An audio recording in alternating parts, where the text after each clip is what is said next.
गोविंद ना मैं आपको छाती फाड़ कर दिखा सकता, और आप देख भी लेंगे तो देख कर करेंगे क्या। इसलिए ये प्रेम की बात है उद्धव, बंदगी तेरे बस की नहीं है। यहाँ सिर दे के होते हैं सौदे, आस की इतनी सस्ती नहीं है। ये प्यार जो करते हैं वो जानते हैं कि प्रेम की कीमत क्या है। अब बहुत हुआ मैंने देख लिया, दुनिया के आगे रो रो कर। आप में से ऐसा कोई नहीं होगा शायद कि आपने कभी किसी के आगे रोए ना हो। आप किसी ना किसी के आगे जरूर रोए होंगे, लेकिन बहुत रो लिया, अब नहीं। अब रोना है तो जगत के आगे नहीं, जगन्नाथ के आगे। अब बहुत हुआ मैंने देख लिया, दुनिया के आगे रो रो कर। जिसको मैंने अपना समझा उससे ही खाई है ठोकर। रोया मैं बहुत जग के आगे, तेरे आगे रोना माँ की है। रोया मैं बहुत जग के आगे, तेरे आगे रोना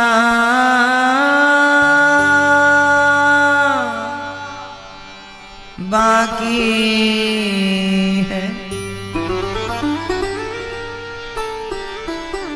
गोपियां रो ही रही थी कि गोविंद को याद आ गई कि मेरी गोपियां बहुत रो रही हैं। उद्धव जी से भगवान ने कहा घनश्याम ने उद्धव से, वृंदावन जरा जाना, वहां की गोपियों को ज्ञान का कुछ तत्व समझाना। विरह की वेदना में वे सदा बेचैन रहती हैं, तड़प कर आह भरती हैं और रो रो कर ये कहती हैं। गोपियां क्या कहती हैं? है प्रेम जगत में सार, और कुछ सार नहीं। मन कर ले, मन कर ले, मन कर ले प्रभु से प्यार, और कुछ सार नहीं। केवल प्रेम ही सार है। संसार सार नहीं हो सकता।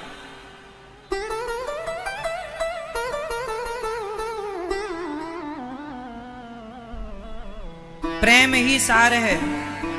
इसलिए तो ऊपर से निकले हुए प्राण ही हमें भगवत धाम ले जाने का ये संकेत दे रहे। अब मैं आपसे सवाल करूं, मैंने गुरु जी का दर्शन किया, गुरु जी के नेत्रों से प्राण निकले हैं भगवान जी का दर्शन करते करते, मतलब वो भगवत धाम के लिए प्रस्थान कर गए भगवान। अब गुरु जी ने तो अपना लोक परलोक सवार लिया, अब नंबर है हमारा, अब नंबर है हम सबका। ये सवाल क्या मैं आपसे कर सकता हूं कि आपके प्राण कहां से निकलेंगे? कोई ये नहीं पूछेगा कि आपने संपत्ति कितनी जोड़ी है। ज्ञानी लोग ये देखते हैं कि प्राण कहां से निकले। प्राण निकले हैं, पता चल गया कि आप पुण्यात्मा हैं। इसलिए आप इतने पुण्य तो करना कि आपके प्राण मुख से निकले या नेत्रों से निकले, मलमूत्र के द्वार से ना निकल जाएं। इसलिए पुण्य कर लीजिए, सबका सब कुछ यहीं रह गया है। तैयारी कर लो, समय बहुत कम बचा है। कुछ नहीं रखा संसार में, इसी का नाम माया है। सबको पता है आपको कि सबको एक दिन मर जाना है, फिर भी हाय हाय कर रहे हो, फिर भी लड़ रहे हो। ईर्ष्या है, द्वेष है, छल है, कपट है। कितना कपट करोगे, करके जाओगे कहां?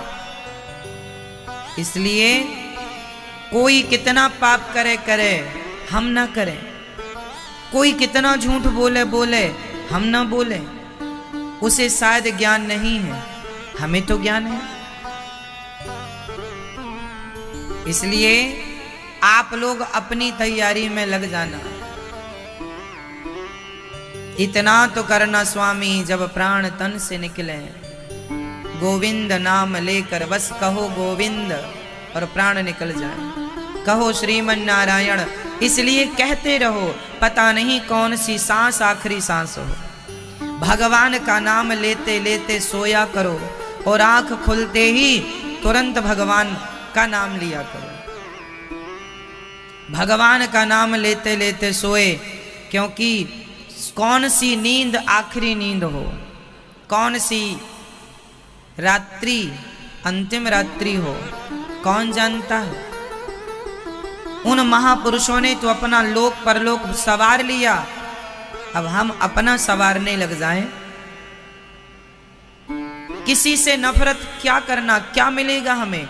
हमारे गुरुजी जो भगवत धाम चले गए, उन्होंने कभी किसी से ईर्ष्या नहीं की।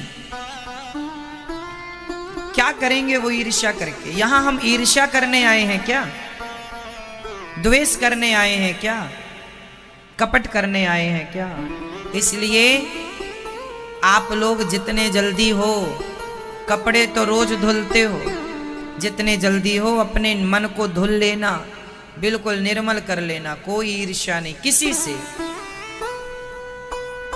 ज्यादा कुछ बोलना ही नहीं है। भगवान के चिंतन में रहो, क्योंकि जीवन का भरोसा नहीं है। देखो हम लोगों के पास लगभग अब सब कुछ भगवान ने दे दिया है। आपको अब क्या चाहिए? आपको क्या चाहिए? अब कुछ नहीं, सब मिल गया।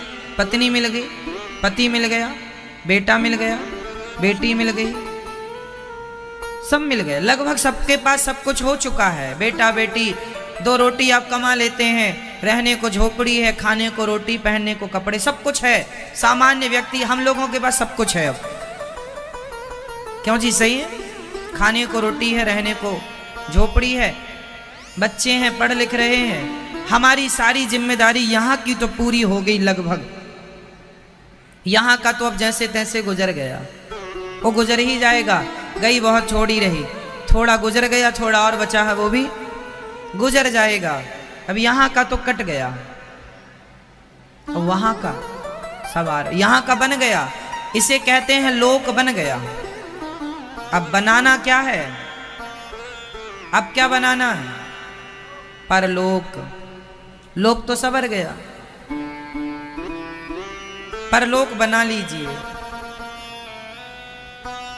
सावधान हो जाइए, केवल अच्छा काम करना सीखिए, प्रेम करना सीखिए, सेवा करना सीखिए, परोपकार करना सीखिए। इन हाथों से किसी के चरण दबाइए, इन हाथों से किसी को भोजन कराइए, इन हाथों से किसी प्यासे को पानी पिलाइए, इन हाथों से किसी को वस्त्र दीजिए, इन हाथों से परोपकार कीजिए, इन हाथों से किसी का गला न दबाइए, इन हाथों से किसी की थाली की रोटियां मत छीनिए, इन हाथों से किसी को कष्ट ना दीजिए। ये हाथ एक दिन आग में जल जाएंगे। शरीर, हम सबका शरीर, मैंने कथा में कितनी बार कहा है, बकरा मर जाता है तो बकरे की चमड़े की ढोलक बन जाती है। बकरा ऐसा है उसके मरने के बाद उसका चमड़ा काम आता है, हाँ या ना? आता है। बकरे का चमड़ा काम आता है। ऊंट मर जाए तो ऊंट का चमड़ा भी काम आता है। भैंसा भैंस इत्यादि मर जाए उनका चमड़ा भी काम आता है। शेर का चमड़ा काम आता है। चीते का चमड़ा काम आता है। हिरण का चमड़ा काम आता है। आप का चमड़ा किस काम पे है?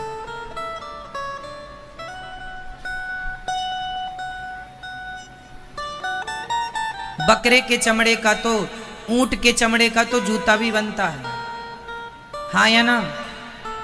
हमारे चमड़े का तो जूता भी नहीं बनेगा। क्यों? तो हमारा ये शरीर, बकरा बकरी तो फिर भी अच्छे हैं कि वो जीते जी भले किसी के काम आए ना आए, पर मरने के बाद काम आ जाते हैं।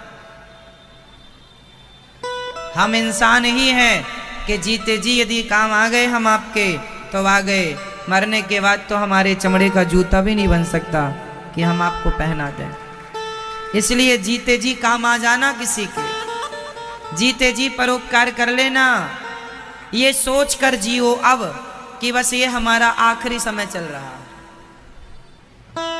अंतिम चल रहा, अंतिम काल चल रहा। रोज ऐसा भाव बनाओ कि बस हमारा अंतिम काल चल रहा है, बस बहुत गई थोड़ी रही।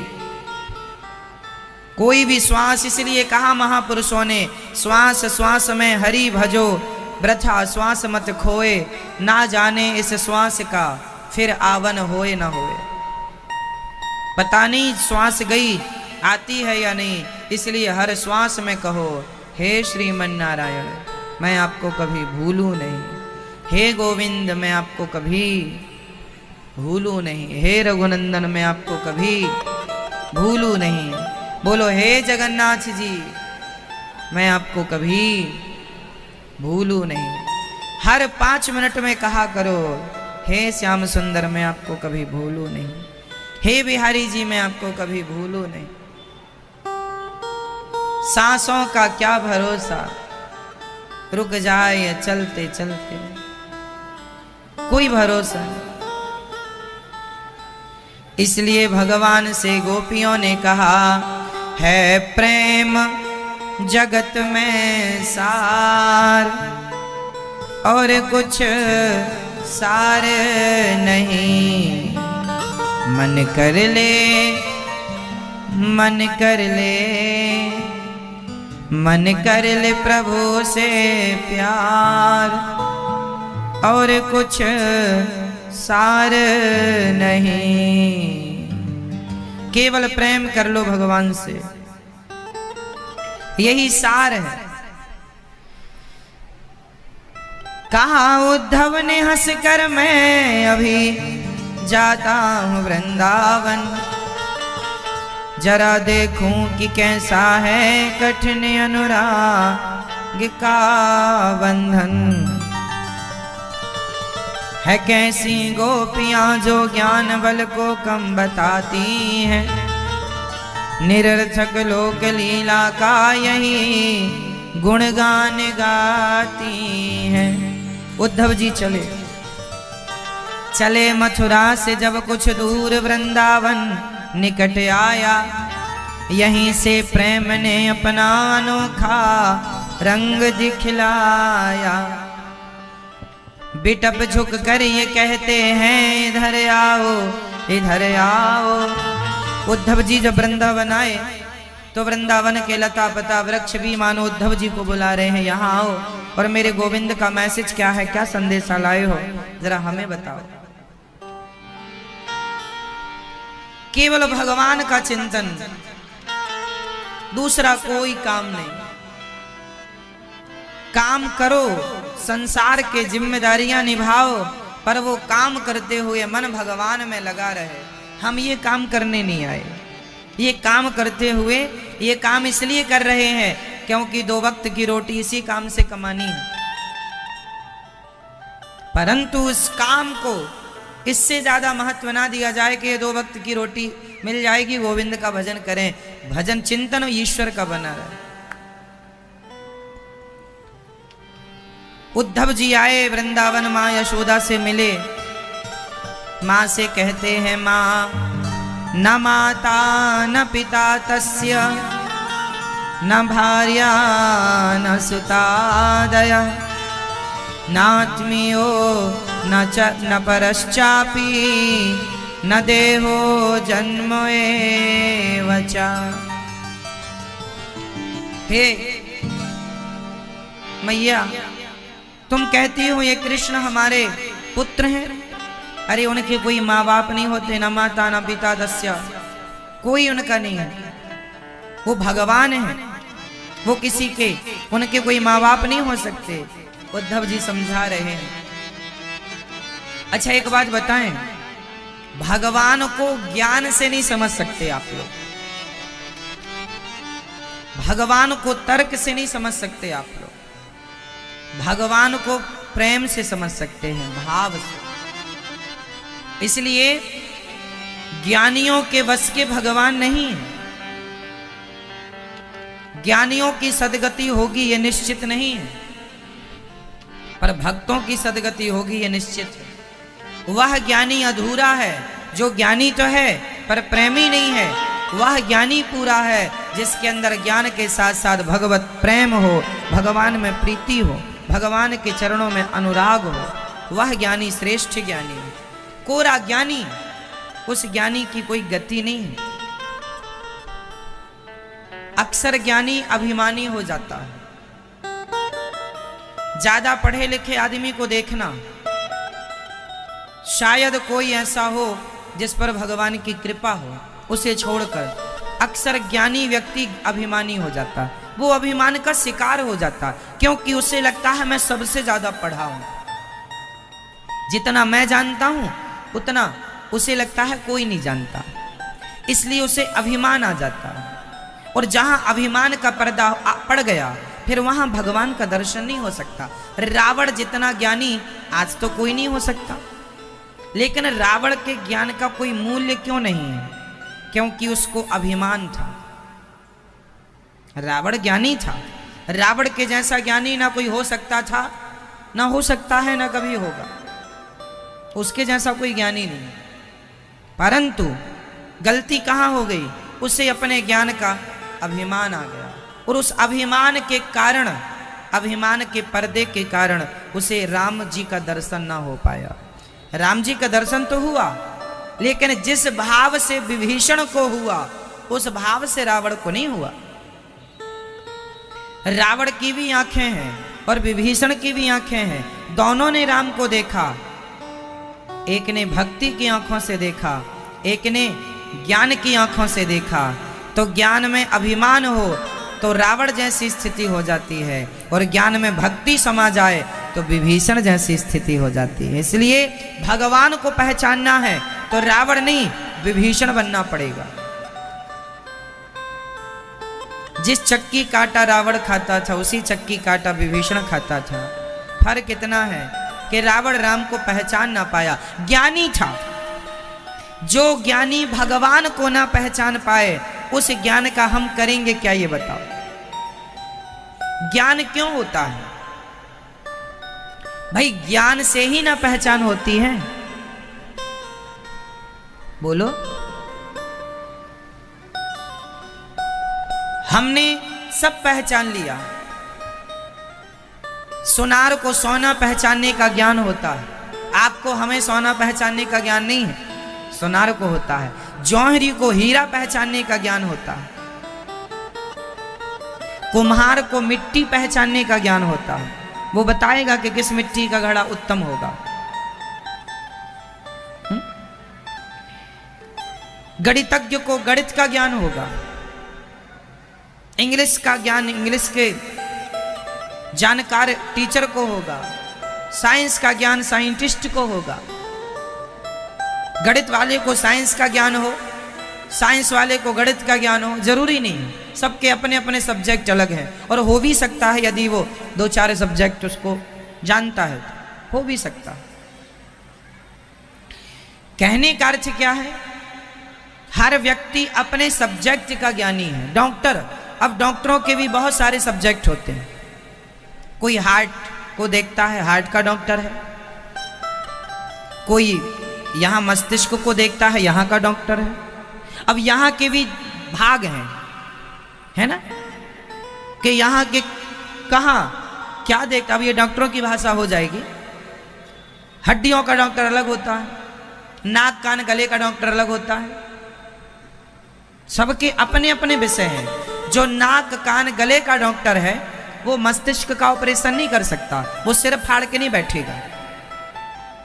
और जो सिर फाड़ के बैठेगा वो नाक कान गले का ज्ञान नहीं रखेगा, रखेगा नॉर्मल, पर स्पेशलिस्ट नहीं है वो उस चीज का। जो मस्तिष्क को फाड़ सकता है और यहां ठीक कर सकता है, वो पेट का हिसाब किताब नहीं समझ सकता, वो अलग पढ़ाई है। सामान्य पढ़ाई तो डॉक्टरों को सब पढ़ाया ही जाता है, पर वो एक चीज में महारत हासिल करते हैं, उसके स्पेशलिस्ट होते हैं। कुल मिलाकर समझ में क्या आया कि हर व्यक्ति ज्ञानी है, अपने अपने विषय का ज्ञानी है, पर ज्ञान है, पर जिस ज्ञान से आपने पैसा पाया, जिस ज्ञान से पद पाया, जिस ज्ञान से प्रतिष्ठा पाई, लेकिन भगवान को नहीं पाया, तो सब कुछ पाकर भी क्या पाया, क्या पाने निकले थे। चलो एक छोटी सी कहानी से आप समझ लेंगे। एक नदी थी, नदी के किनारे एक केवट रहता था। आए हुए लोगों को नाव में बिठाकर वह पार लगाता था। सारी जिंदगी उस केवट की नाव चलाने में गुजर गई। आज एक इत्तेफाक हुआ कि आज उसकी नाव में बैठने बड़े बड़े ज्ञानी आए। 3 ज्ञानी उसकी नाव में आकर बैठे। केवट नाव लेकर चला। जब नाव नदी के बीच में पहुंच गई तो 3 ज्ञानी थे। उनमें से एक था डॉक्टर, एक था इंजीनियर और एक था जज। तीनों अपने अपने क्षेत्र के महारथी थे, अपने अपने सब्जेक्टों के। अब जज कोई अनपढ़ आदमी तो बन नहीं सकता, जज है मतलब पढ़ा लिखा होगा। डॉक्टर अनपढ़ तो हो नहीं सकता, पढ़ा लिखा इसलिए डॉक्टर है। इंजीनियर है मतलब पढ़ा होगा, ऐसे तो इंजीनियर हो नहीं गया। मतलब टॉप लेवल की पढ़ाई आपने पढ़ी है। तीनों केवट से सवाल कर रहे हैं, अरे केवट यहीं रहते हो? हाँ हाँ यहीं रहता हूं, ये घास की कुटिया है इसी पे रहता हूं। कितना पैसा कमा लिया तुमने? केवट बोलता है, सरकार आप आते हैं, जो देते हैं उससे दाल रोटी चलती है। कभी ग्राहक आ जाते हैं तो पेट भर खा लेता हूँ, लोग नहीं आते तो भूखा भी सोना पड़ता है। बचाने की बात तो है ही नहीं, बस 2 रोटी पेट भरने को मिल जाती है। वो डॉक्टर था, उसने कहा तुमने कोई सेविंग नहीं की, पैसा नहीं जोड़ा? तुम्हारी 25% जिंदगी बर्बाद हो गई नाव चलाने में। दूसरा था इंजीनियर, उसने कहा क्यों केवट, क्या जानते हो तुम संसार देश के बारे में? हमारा देश कितना बड़ा है, हमारे देश में कितने शहर हैं, कितने राज्य हैं, कितने गांव हैं, कुछ आइडिया है? कितनी नदियां हैं? पूर्वी भारत कैसा है, दक्षिणी भारत कैसा है, उत्तरी भारत कैसा है, पश्चिमी भारत कैसा है, कभी देखा है? केवट बोला, सरकार नाव चलाने से फुर्सत नहीं, कहाँ देखूंगा। मैं तो ये जानता हूं कि ये नदी है और वो कुटिया है, वहां से निकलकर नदी और नदी से निकलकर कुटिया, बस छोटी सी जिंदगी है।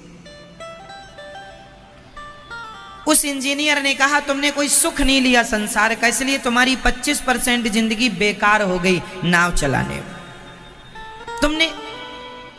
तीसरा था जज, कोई सुखी होना है तो जितना है आपके पास उतना बहुत है, ये मानकर सुखी हो जाओ। जितना है उतना भी लोगों के पास नहीं है, ये मानकर सुखी हो जाओ। आप अच्छा ये बताओ, आप लोगों के आप जितने लोग यहां बैठे हैं, जितना पैसा आप लोगों के पास आज है, क्या इतना भी कुछ लोगों के पास है? बहुत लोग ऐसे हैं समाज में कि उतना भी नहीं उनके पास जितना आपके यहां कबाड़ में पड़ा हुआ है। आपके घर का यदि कचरा निकाला जाए, एक बात बताएं, आप मैया जो साड़ी आपने बिल्कुल रिजेक्ट कर दी है ना, वो साड़ी जो आप बिल्कुल फेंकने वाली थी, आप थोड़ा उस साड़ी को लेकर किसी से कह देना कि हमें ये देना है, उससे लेने वाले 10 लोग खड़े हो जाएं, हमें दे दो, हमें दे दो, हमें दे दो। हाँ या ना? बोलो हाँ। आपकी पहनी हुई साड़ी जो आप रिजेक्ट कर चुकी हैं, आपके यहाँ कचरा है, उस कचरे को लेने के लिए 10 लोग लाइन पे खड़े हो जाएंगे, हाँ या ना? तो उनसे आप कितने बेहतर हैं।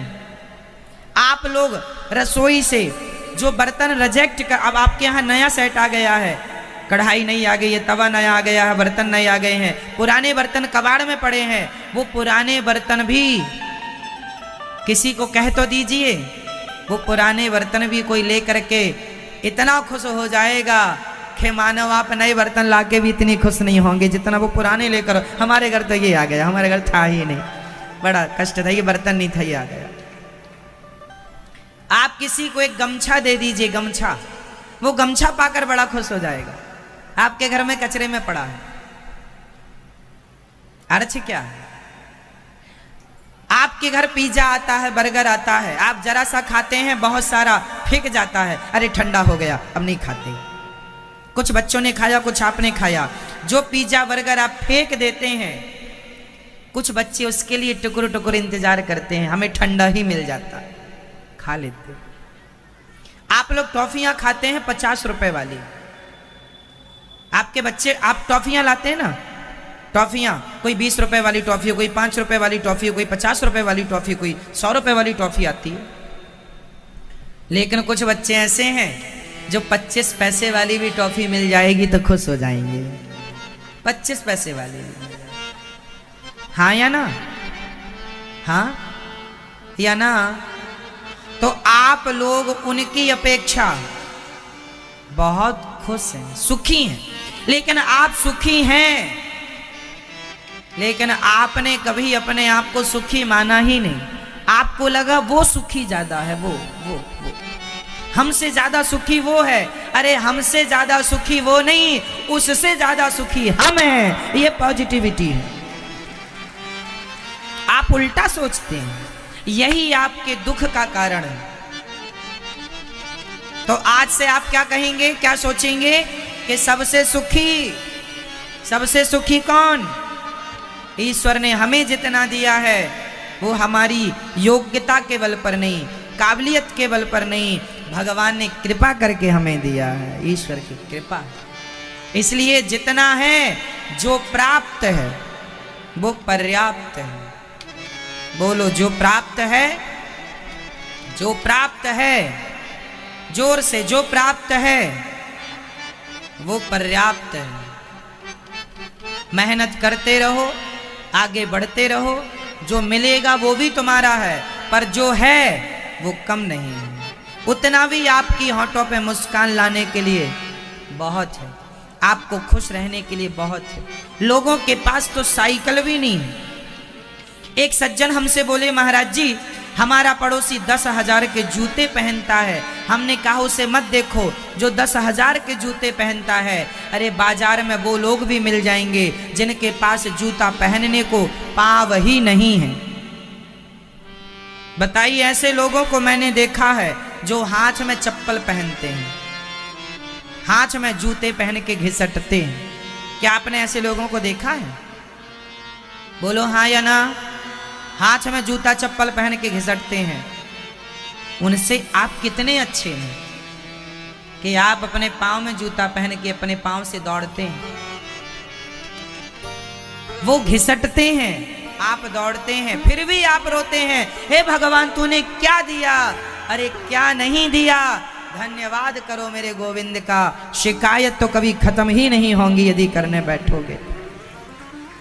जो प्राप्त है वो पर्याप्त है, जो प्राप्त है पर्याप्त है, बहुत है हमारे पास, बहुत दिया। भगवान को याद रखिए हर पल हर क्षण।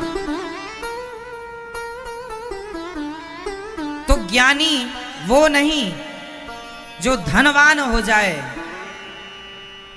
ज्ञानी वो है जिसने भगवान को पा लिया। तो मीराबाई नरसिंह मेहता को हम लोग क्यों जानते हैं? क्योंकि वो ज्ञानी थे, क्योंकि वो पैसे वाले थे, या वो भक्त थे। याद रखना, ये संसार रहेगा, दिन रात रहेगी, तिथि वार नक्षत्र रहेंगे, ना तो ज्ञानी रहेंगे ना धनवान रहेंगे, बचेंगे तो केवल भक्त रह जाएंगे। भक्त चले गए तो क्या हुआ? भक्तों की भक्ति अमर होकर दुनिया में जिंदा रहेगी। मीरा चली गई तो क्या हुआ? उनकी भक्ति जीवित। तो ज्ञानी जीवित ना रहेगा, धनवान जीवित ना रहेगा, पर भक्त मरकर भी जीवित रहेगा, मीरा की तरह, नरसिंह जी की तरह, रैदास रसखान सूर कबीर की तरह। क्या बनाना है अपने आप को? बनना है।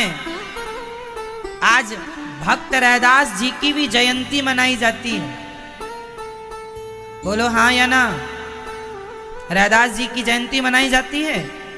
क्यों मनाई जाती है? क्योंकि वो भक्त हैं, कठौता में गंगा को प्रकट कर देने वाले भक्त हैं। इसलिए भक्ति से व्यक्ति बड़ा होता है, धन से बड़ा नहीं होता, ज्ञान से बड़ा नहीं होता। ज्ञान धन दोनों के ऊपर भक्ति है। इसलिए मेरी माँ, पायो जी मैंने राम रतन धन पायो, भगवान के नाम को धन कहा गया। समझ रहे हैं? बड़ी डिग्रियां आपके पास हैं। पगली आएंगे हम ब्रज की भोली गवारनिया,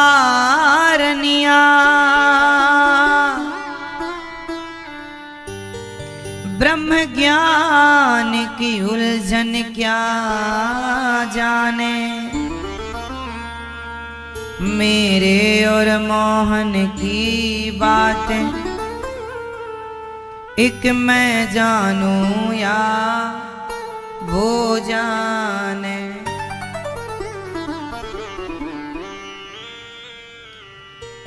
प्यार झूठा सही दुनिया को दिखाने आजा, तू किसी गैर से मिलने के बहाने आजा।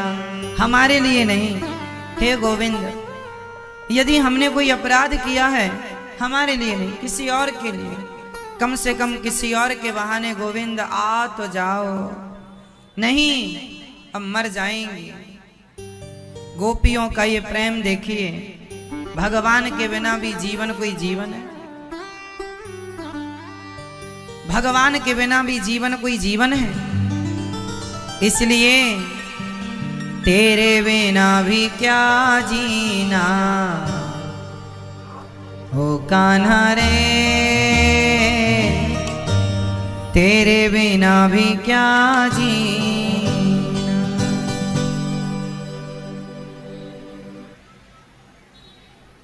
उद्धव जी ने जब ज्ञान दिया तब गोपियों ने कहा,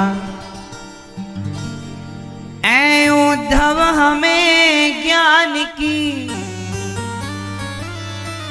पोथी न सुनाना, क्यों? हम प्रेम दीवानी है, वो प्रेम दीवाना। तन मन जीवन श्याम का, तन मन जीवन, तन मन जीवन श्याम का, श्याम हमारा काम। रोम रोम में रम रहा वो मत वाला श्याम। इस तन में, इस तन में, इस तन में अवयोग का, इस तन में अवयोग का नहीं कोई ठिकाना। गोपियों के प्रेम को देखकर उद्धव जी महाराज चकित हो गए कि हमने इतना ज्ञान हासिल किया, हमने इतना ज्ञान प्राप्त किया, परंतु वो ज्ञान किसी काम का नहीं, क्योंकि जब तक ज्ञान में प्रेम ना हो। बताओ जलेबी मीठी होती है या नहीं? जोर से, जलेबी मीठी होती है या नहीं? नहीं होती। जलेबी की क्या ताकत के वो मीठी हो जाए? मीठी तो चाशनी होती है, जब तक चाशनी में ना डूबे जलेबी कैसे मीठी हो सकती है? जलेबी कढ़ाई से निकलकर जब चाशनी में जाती है तब चाशनी का रंग चढ़कर वो मीठी होती है। जलेबी मीठी नहीं होती, चाशनी मीठी है। उसी तरह ज्ञान है जलेबी की तरह और भक्ति है चाशनी की तरह। जब तक ज्ञान की जलेबी में भक्ति की चाशनी ना चढ़े तब तक वह ज्ञान अधूरा है। इसलिए ज्ञान तब पूरा है जब वो ज्ञान भगवान को प्राप्त करा दे। जो ज्ञान आपको पैसा प्राप्त करा दे, जो ज्ञान आपको डिग्रियां प्राप्त करा दे, जो ज्ञान आपको प्रतिष्ठा प्राप्त करा दे, वो ज्ञान ज्ञान है। पर जो ज्ञान भगवान को प्राप्त करा दे वही सार्थक ज्ञान है, वही सार्थक ज्ञान है।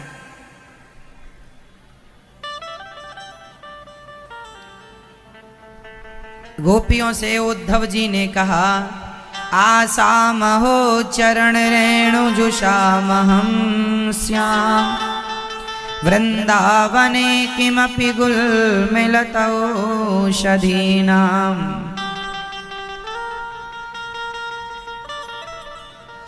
हे राधा रानी, हम यही आशा करते हैं आपसे, अपने चरणों की धूल हमें प्रदान किए करें और वृंदावन की लता पता बना दें।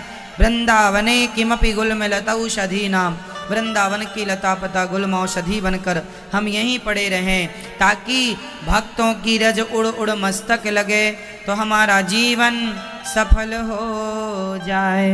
उद्धव जैसे ज्ञानी वृंदावन की रज में लौट रहे हैं। धन्य है ये वृंदावन। बोलिए वृंदावन बिहारी लाल की जय। धन्य है ये वृंदावन। प्रिय भक्तों, ऐसा दिव्य प्रेम का वातावरण वृंदावन का था है और सदा रहेगा। इसलिए वृंदावन आओ तो केवल प्रेमी बनकर आओ, केवल प्रेम लेकर आओ और प्रेम ही लेकर जाओ। यहां प्रेम ही प्रेम है। अब भगवान ने विवाह किया। भगवान के प्रथम विवाह हुआ माता रुक्मणी जी से, पुत्र हुए प्रद्युम्न जी। और प्रद्युम्न जी का विवाह रति से हुआ है, समरसुर को आपने मारा है। भगवान का दूसरा विवाह जाम्बवती से हुआ। जामवंत के वचन सुहाए, सुनी हनुमंत हृदय अति भाए। ये जामवंत जी त्रेता युग वाले जामवंत जी, इनकी बेटी है जाम्बवती। भगवान श्री कृष्ण से इनका दूसरा विवाह हुआ। तीसरा विवाह हुआ भगवान का सत्यभामा से। चौथा विवाह भगवान का यमुना जी से हुआ। ये यमुना जी साक्षात भगवान की चौथे नंबर की पत्नी है। भगवान श्री कृष्ण की पत्नी कौन? प्रत्यक्ष दर्शन करना है तो मैया यमुना। पटरानी। 5वें नंबर की पत्नी भगवान की उज्जैन में मित्रविंदा से। 6ठा विवाह भगवान का सत्या से। 7वां विवाह भद्रा से। 8वां लक्ष्मणा से। भामासुर नाम का एक दैत्य था, दुष्ट। 16,100 कन्याओं को उसने बंदी बना रखा था। इसलिए बंदी बनाया, पावर था। आदमी जब धनवान होता है, पावर में आता है, तो वो सही गलत नहीं देखता, करता है अपने मन का काम। ये भामासुर ये भगवान का ही पुत्र है, 12 भगवान का, पृथ्वी का पुत्र है। ये भूमि का पुत्र होने से भामासुर भगवान ने ही मारा, भले भगवान का बेटा है। जब 12 भगवान आए थे हिरण्याक्ष को मारने, पृथ्वी किसकी पत्नी है? भगवान की। किस अवतार में ये पत्नी हो गई? 12 अवतार में। तो 12 भगवान से ये भामासुर उत्पन्न हुआ।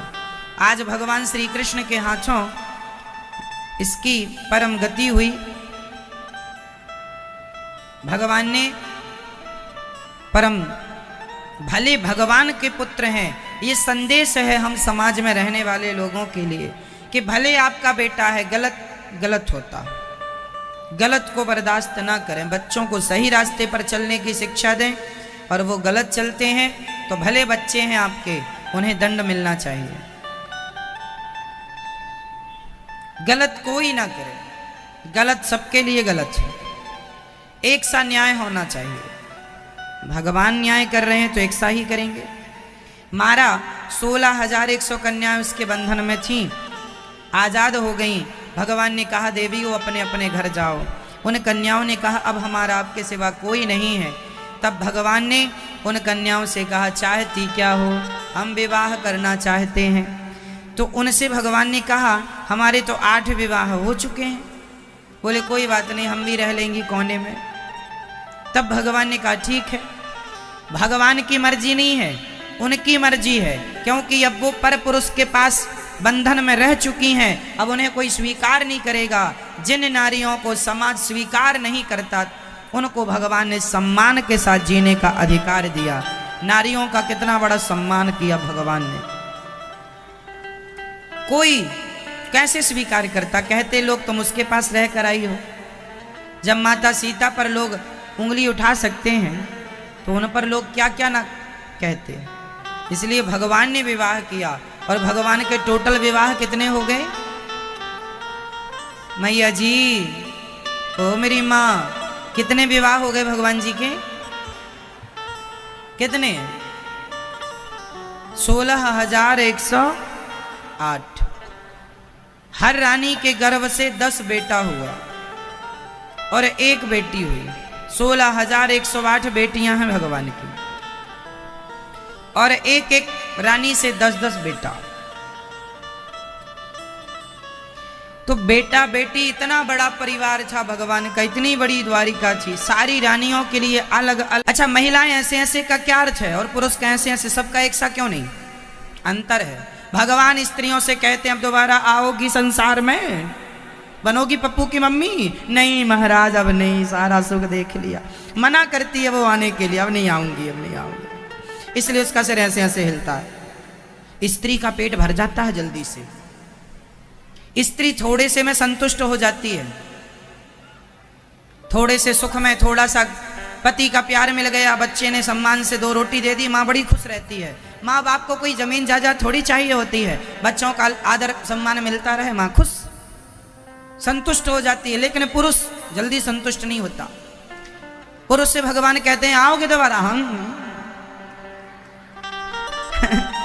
इसलिए सर ऐसे ऐसे हिलाता रहता, उसका पेट ही नहीं भरता।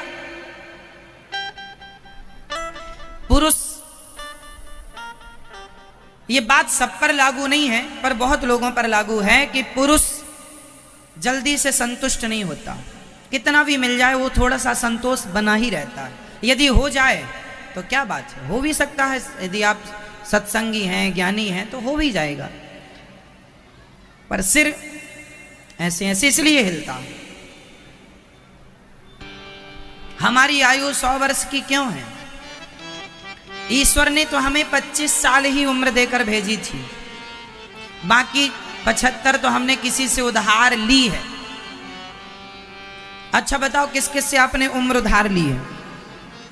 25 साल तक ना कोई टेंशन नहीं, कोई चिंता नहीं, कोई परेशानी नहीं, आदमी बिल्कुल बिंदास जीवन जीता है, क्योंकि ये 25 साल की उम्र ईश्वर ने दी है। जन्म से लेके 25 साल तक खूब मस्त रहता है व्यक्ति, क्यों? सही है। 25 साल के बाद उम्र चालू होती है किसकी? जब भगवान उम्र बांट रहे थे, आदमी को 25 साल दी तो इंसान बोला प्रभु थोड़ा कम नहीं है, थोड़ा और मिल जाती। भगवान ने कहा यहाँ से इतनी हो गई, हिसाब किताब में इतना, कोई वापस करे तो दे दूंगा। तब तक बैल आ गया। बैल बोला हम क्या करेंगे लंबी आयु का, हमसे कुछ वापस लो। कितना वापस करेगा? 25 वापस कर देंगे। तो बैल ने 25 साल अपनी उम्र दे दी, तो 25 बैल की लेके ये 50 साल का हो गया। इसलिए 25 साल तक तो बिंदास जीता है, 25 साल के बाद बैलों की तरह ढोता रहता है बोझा, सारी जिंदगी भार उठाता है। क्यों? सही है। बैलों की तरह बोझा उठाता, सारी जिम्मेदारियां निभाता बैलों की तरह। चलो 50 साल का अब जाओ, मनुष्य का थोड़ा प्रभु और मिल जाए। अब और क्यों मिल जाए? नहीं, थोड़ा और मिल जाती। तब तक कुत्ता आ गया, बोला हम ज्यादा उम्र का क्या करेंगे, थोड़ी हमसे वापस ले लो। तो 25 साल वो देख के चला गया। तो कुत्ते की उम्र आ गई। फिर आदमी 50 साल के बाद क्या करने लग जाता? व्यर्थ की बातें, कोई सेंस नहीं, कोई सार नहीं, उसे लगता हम ही ज्ञानी हैं। जैसे कुत्ता चल रहा था बैलगाड़ी के नीचे नीचे, कुत्ते को लगा हम चला रहे हैं। बैलगाड़ी चला रहे थे बैल, लेकिन वो क्या कह रहा है को कभी अपमानित ना किया करो, दिन सबके बदलते हैं। मैंने ये भी देखा है समाज में कि एक महिला थी जिसके घर में काम वाली बाई थी। वो काम वाली बाई को बड़ा ताना मारती, तेरे पास क्या है, तेरी औकात क्या है। पर वो चुपचाप बेचारी सुन लेती थी, कोई उत्तर नहीं देती थी। पर समय बदला, उसके बच्चों ने खूब तरक्की की, वो बड़ा नाम, बड़ा पैसा कमा लिया उसके बच्चों ने, वो बड़ी मालकिन हो गई। अब वो काम वाली बाई मालकिन हो गई, और जिसके घर में काम करती थी उसका समय बिगड़ गया। अब वो काम करने ढूंढी, काम करने निकली तो संयोग से उसी के घर काम पे लगी। जो कल तुम्हारी काम वाली बाई थी, आज तुम उसके घर में काम कर रहे। समय है। माता सीता के लिए किसने सोचा था कि जंगल की लकड़ियां काटनी पड़ेंगी तब 2 वक्त की रोटी मिलेगी? समय है मेरी मां, समय क्या ना करता क्या ना कराता। इसलिए समय आज आपका है, भगवान बनाए रखे ये समय, लेकिन इस समय का दुरुपयोग नहीं, किसी का अपमान नहीं, किसी को तुच्छ ना समझो, किसी को छोटा ना समझो। छोटी सी चींटी भी बड़े से बड़े हाथी को मार देती है। आपको पता है हाथी जब चलता है सूंड से हवा मारता हुआ चलता, फूंकता हुआ चलता है, क्योंकि कोई चींटी यदि उसकी सूंड से उसके मस्तिष्क तक चली गई और वहां काट दिया तो हाथी मर जाता है। छोटा कोई नहीं है, किसी को छोटा ना, आज उसकी मजबूरी है। इसलिए आपको जितना हो सके सम्मान देना चाहिए, उससे इज्जत से बात करनी चाहिए और उसकी मदद भी करनी चाहिए। जो आपसे हो सके, आपकी जितनी श्रद्धा है उसकी मदद करो। और किसी गरीब का अपमान ना हो, अनादर ना हो। बड़ा अपमान होता है समाज में गरीबों का। जात पात को लेकर के आप कितनी बातें सुनते हैं, ये ऊंची जात का है, ये नीची जात का। बताइए ऊंचा कौन, नीचा कौन? कौन ऊंचा होता? जिसके अच्छे कर्म है वो ऊंचा है। जिसके कर्म अच्छे नहीं है उसे सम्मान कौन देगा? आज कई लोग समाज में जो ऊंची समाज के लोग हैं वो कहते हैं आप हमारा सम्मान नहीं करते, सम्मान भीख मांगने से नहीं मिलता साहब, सम्मान के योग्य बनेंगे तो समाज अपने आप सम्मान करेगा। सम्मान के लिए हाथ नहीं फैलाना पड़ता कि आप हमारा सम्मान कीजिए। आपके अंदर टैलेंट योग्यता है, आपका सम्मान होगा। आप ऊंची जाति से हैं केवल इसलिए सम्मान हो, ये नहीं होगा। आपके अंदर ऊंचे गुण क्या हैं, ऊंचे कर्म क्या हैं। जाति ऊंची है, कर्म ऊंचे होने चाहिए। इसलिए अच्छे कर्म करना सीखिए। यदि आप अच्छे कर्म करते हैं तो आपका सब सम्मान करेंगे। आप कोई भी हैं, आप मोची हैं, जूता सिलते हैं, पर आप में टैलेंट है, योग्यता है, गुण है, काबिलियत है, कुछ कर दिखाया आपने, तो सब आपका आदर करेंगे, सब आपका सम्मान करेंगे। और आप ऊंची समाज में रहकर भी आप शराब पी रहे हैं, मांस खा रहे हैं, कौन आपकी इज्जत करेगा? आप गलत काम कर रहे हैं, कौन आपकी इज्जत करेगा? इज्जत के लिए भीख नहीं मांगनी पड़ती कि भैया तुम हमारी इज्जत करो। सम्मान की भिक्षा ना मांगो, सम्मान काबिलियत से प्राप्त होता है, इज्जत काबिलियत से मिलती है। भिक्षा में सम्मान नहीं मिलता। भिक्षा में रोटी मिल जाएगी, भिक्षा में पैसे मिल जाएंगे, पर भिक्षा में सम्मान नहीं मिलेगा। सम्मान के लिए क्या चाहिए? जोर से काबिलियत, योग्यता, आपका टैलेंट। फिर ये नहीं देखा जाएगा कि आपकी समाज क्या है। क्यों? मीराबाई क्षत्रिय थी, धन्ना जाट जाट है, रैदास जी मोची हैं, जूता सिलते हैं, लेकिन बड़े बड़े ब्राह्मण उनके चरणों में माथा टेकते हैं। क्यों? समाज से ऊंचा बड़ा नहीं होता, छोटा बड़ा नहीं होता। समाज अपनी जगह स्थान रखती होगी, जो भी रखती हो, पर आपका कर्म आपको बड़ा बनाता है, आपकी सोच आपको बड़ी बनाती है। और जो सभी को गले लगाए, जो सबका सम्मान करे, वो सबसे बड़ा होता है। जो केवल अपने को बड़ा माने, मैं बड़ा हूं, आप छोटे हैं, वो बड़ा नहीं हो सकता। जो ये कहे आप बड़े हैं, हम छोटे हैं, वो बड़ा है। जो सबको गले लगाए, सबको सम्मान दे, सम्मान देने से सम्मान बढ़ता है। इसलिए ब्राह्मण, बताइए ब्राह्मण के पिता कौन है? ब्राह्मण किससे उत्पन्न हुआ? ब्राह्मण भगवान से प्रकट हुए। ब्राह्मणों से मुख्यमासीत। क्षत्रिय भगवान से। क्षत्रिय के पिता कौन? भगवान। ब्राह्मण के पिता भगवान, क्षत्रिय के पिता भगवान, वैश्य के पिता भगवान, शूद्र के पिता भगवान। ब्राह्मण के मुख से, भगवान के मुख से ब्राह्मण उत्पन्न हुआ, भगवान की भुजाओं से क्षत्रिय, भगवान की जंघा से वैश्य, और भगवान के चरणों से शूद्र। तो चारों के पिता एक हो गए कि नहीं? बोलो हाँ या ना? जब चारों के बाप एक हैं तो हम चारों भाई हो गए कि नहीं? और जब भाई हो गए तो फिर कौन ऊंचा और कौन नीचा? फिर तो जो अच्छा कर्म कर रहा है वो श्रेष्ठ है। मर्यादाएं बनी हैं कि ब्राह्मण को वेद पढ़ना है, वेद पढ़ाना है, यज्ञ करना है, यज्ञ कराना है, तुम ये करो, दान लो, दान दो। क्षत्रियों का काम है तलवार उठाओ और देश की रक्षा करो। वैश्यों का काम है पैसा कमाओ, व्यापार करो। शूद्रों का काम है सेवा करो। तीनों का साथ दो। ब्राह्मण, क्षत्रिय, वैश्य तीनों का साथ शूद्र देगा। ये व्यवस्थाएं बनाई गई, सबके अपने अपने काम बांट दिए गए हैं। तुम्हारा काम वो ना करे, उसका काम वो ना करे, सब अपना अपना काम करो और अपने अपने काम को ईमानदारी से करो। तो जो जहां अपना अपना काम करेगा वो वहीं उस काम के कारण पूज्य हो जाएगा, वंदनीय हो जाएगा। कर्म संकरता भी आजकल हो गई है। कर्म संकरता किसे कहते हैं? कि ब्राह्मण का जो काम है आजकल वो काम ब्राह्मण ना करके वो काम कर रहा है जो ब्राह्मण का काम नहीं है। अब जूते की दुकान कोई पंडित जी लगाएं तो जूता बेचना ब्राह्मण का काम नहीं है। क्यों जी?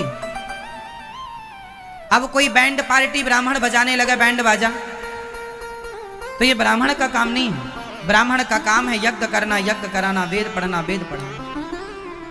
ब्राह्मण अपने कर्म में रहे। ब्राह्मण को हल चलाना भी वर्जित है। ब्राह्मण हल भी नहीं चला सकता। जो हल बैल वाला हल होता ना, आजकल तो ट्रैक्टर कल्टीवेटर इत्यादि हो गए, पहले किसान हल पकड़ता था और बैल आगे, 2 बैल आगे होते थे, पीछे 3 कुसिये का वो होता था हल, है ना, सिंगल कुसिया भी होता था, डबल भी, सिंग 3, उसको पकड़ के, वो जो मुठिया होता है ना हल का, वो ब्राह्मण नहीं पकड़ता।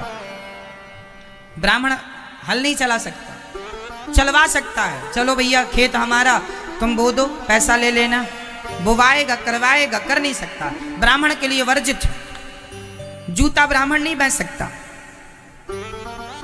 यदि बेच रहा है तो वो कर्म संग करता है, तुम अपना कर्म छोड़ चुके हो, इसलिए आप ब्राह्मण जन्म से भी ब्राह्मण हैं और कर्म भी ब्राह्मण वाला कर रहे हैं, तब आप श्रेष्ठ ब्राह्मण हो। आप जन्म से क्षत्रिय हैं और कर्म भी क्षत्रिय वाला कर रहे हैं, आप श्रेष्ठ क्षत्रिय हैं। आप जन्म से वैश्य हैं, कर्म भी वैश्य वाला कर रहे हैं, आप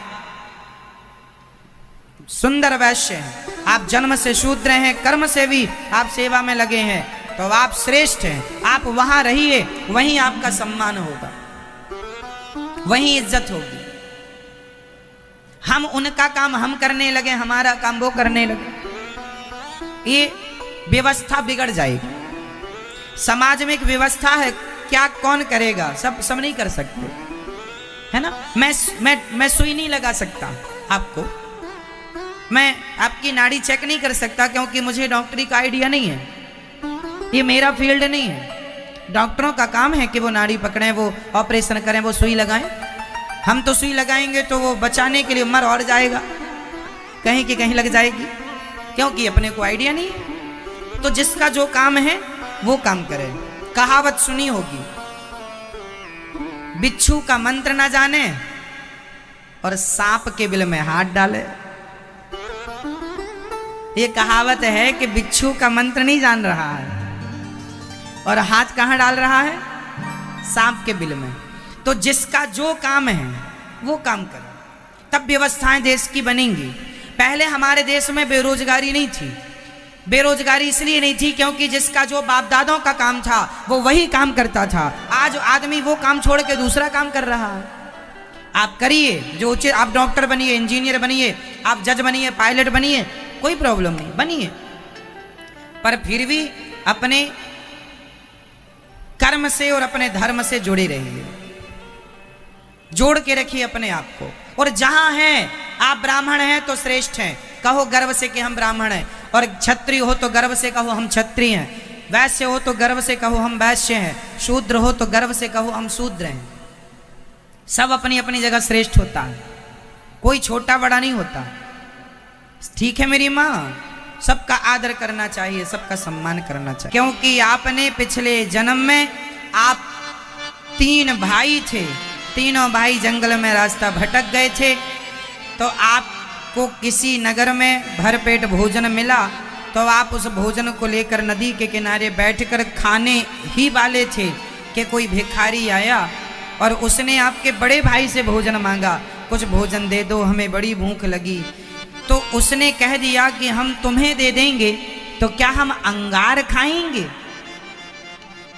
तो राजा को जंगल में दिखा के गुरुजी ने कहा, देखो ये संत जी अंगार खा रहे हैं, ये तुम्हारे बड़े भैया इस जन्म में अंगार खा रहे हैं, आग खा रहे हैं, पूरा मुंह जल रहा है इनका, पागलों की तरह व्यवहार कर रहे हैं। दूसरे भाई से कहा आप कुछ दे दो, तो दूसरे ने कहा कि हम तुम्हें दे देंगे तो हम भूखे नहीं मर जाएंगे। तो गुरुजी राजा को ले गए, फलाने गांव में एक बेटा हुआ, बोले देख ये तेरा भाई है, जन्म लिया और मर गया। इसने कहा जाके हम तुम्हें दे देंगे तो मर नहीं जाएंगे, मर गया। और